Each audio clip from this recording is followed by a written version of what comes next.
let's talk about a new way to deliver genes into some of the most challenging cells out there. If you've tried getting genes into primary T cells or stem cells, you know the struggle is real. The usual methods, they can be super harsh, even toxic, and you end up losing your precious cells. But what if there was a gentler, more effective way? Well, meet ProteanFect. Its secret sauce is a nature-inspired technology called coacervation. It's totally non-viral, so you're getting a natural process that's been supercharged by some really powerful science.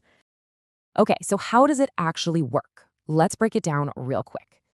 It's crazy simple. You just mix it, a complex forms, and the cell's natural machinery does the rest. But talk is cheap, right? How does it actually perform against the big players? Let's see the data. And wow, just look at this difference. With Jurkit T cells, ProteanFect completely lights up the sample.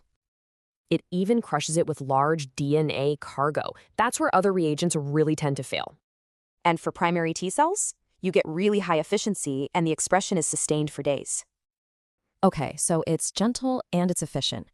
Does that mean it can handle something like CRISPR? You bet it can.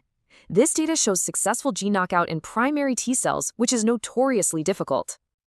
We're talking an average gene editing efficiency of nearly 74%. That opens up a lot of doors.